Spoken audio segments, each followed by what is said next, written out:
पापी को उस कुंड में फेंक दिया जाता है जहां लाखों करोड़ों कीड़े उसके शरीर को फाड़कर नोच नोच कर खाने लगते हैं। और जब उसका शरीर पूरी तरह से खत्म हो जाता है तो उसे एक नया शरीर दे दिया जाता है, जिस गरुड़ पुराण में 28 तरह के नरकों का जिक्र मिलता है।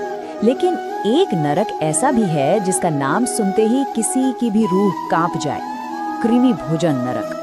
आखिर ऐसा क्या है इस नरक में और कौन से कर्म इंसान को वहां तक ले जाते हैं? चलिए आज इसी रहस्य से पर्दा उठाते हैं। सबसे पहले इसके नाम को ही तोड़कर समझते हैं। कृमि भोजन, दो शब्द हैं इसमें। कृमि जिसका मतलब होता है कीड़े और भोजन यानी खाना। तो इसका सीधा सा मतलब हुआ या तो कीड़ों का खाना बन जाना या फिर कीड़ों को ही अपना खाना बनाना।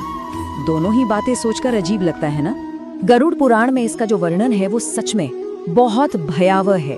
जरा सोचकर देखिए, एक ऐसा विशाल कुंड जो पूरी तरह से मवाद, खून और न जाने कितनी ही घिनौनी चीजों से लबालब भरा हुआ है। तो चलिए अब जरा और गहराई में उतरते हैं और जानते हैं कि ये कुंड असल में है कैसा, इसकी बनावट और इसका आकार कैसा है। देखिए, ये कोई छोटा मोटा तालाब नहीं है। शास्त्रों की माने तो इसकी चौड़ाई 1,00,000 योजन है। अब अगर आज के हिसाब से देखें तो ये हजारों हजार किलोमीटर तक फैला हुआ है। इतना बड़ा, इतना विशाल कि हम इसकी कल्पना भी ठीक से नहीं कर सकते।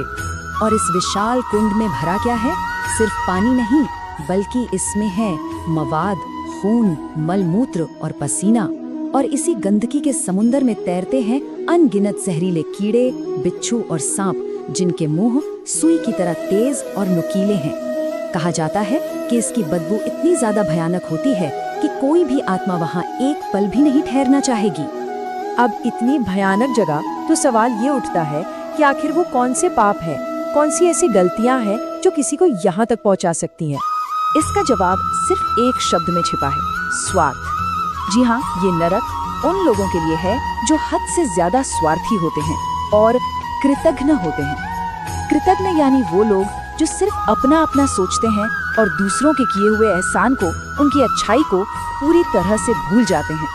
इसको थोड़ा और आसान भाषा में समझते हैं, जैसे वो इंसान जो घर आए भूखे मेहमान की परवाह किए बिना पहले खुद खाने बैठ जाए, या फिर वो जो अपने बूढ़े माँ बाप या अपने ही बच्चों को भूखा छोड़कर सिर्फ अपना पेट भरता हो। और सिर्फ इतना ही नहीं, बेजुबान जानवरों पर जुल्म करना, अपनी जिम्मेदारियों जैसे कि पंच महायज्ञों से मुंह मोड़ लेना और किसी के विश्वास को तोड़ना, ये सब उसी घोर स्वार्थ का ही रूप है। तो अब बात करते हैं सजा की। इन पापों की सजा क्या है? इस नर्क में यातना का एक ऐसा चक्र चलता है जिसे सुनकर ही दिल दहल जाता है। तो सवाल वही है कि इन पापों के बदले में आखिर किस किस तरह की तकलीफें और यातनाएं झेलनी पड़ती हैं। ये दर्द का एक कभी ना खत्म होने वाला सिलसिला है। पापी को उस कुंड में फेंक दिया जाता है जहां लाखों करोड़ों कीड़े उसके शरीर को फाड़कर नोच नोच कर खाने लगते हैं। और जब उसका शरीर पूरी तरह से खत्म हो जाता है तो उसे एक नया शरीर दे दिया जाता है, जिसे यातना देह कहते हैं। जानते हैं क्यों? ताकि वही दर्द, वही पीड़ा उसे बार बार हजारों सालों तक दी जा सके। और देखिए, यहाँ एक क्रूर विडंबना भी है। जिस पापी ने धरती पर दूसरों को भूखा रखकर सिर्फ अपना पेट भरा था, उसे इस नरक में जब भूख लगती है तो उन्हीं कीड़ों और उसी गंदगी को खाने पर मजबूर किया जाता है। लेकिन इन सब भयानक बातों का मकसद सिर्फ डराना नहीं है। इसके पीछे एक बहुत गहरा नैतिक और दार्शनिक संदेश भी छिपा हुआ है। आखिर ये कथाएं हमें सिखाना क्या चाहती हैं? असल में ये नरक हमें पशु प्रवृत्ति और दैवीय प्रवृत्ति के बीच का फर्क समझाता है। मतलब सिर्फ अपने लिए ही जीना, ये तो पशु की प्रवृत्ति है, जबकि दूसरों की परवाह करना, उनके बारे में सोचना, यही तो देवत्व है।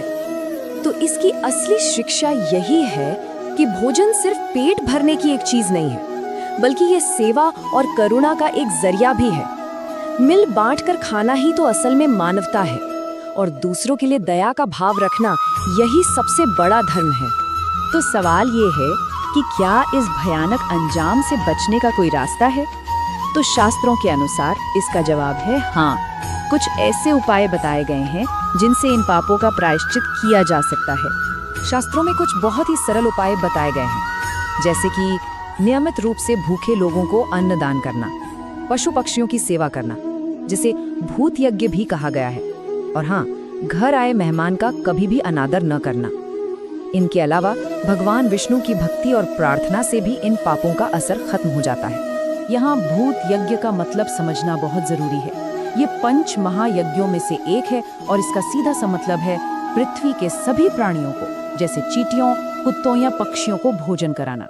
ये करुणा दिखाने का एक बहुत ही सरल लेकिन बहुत ही शक्तिशाली काम है।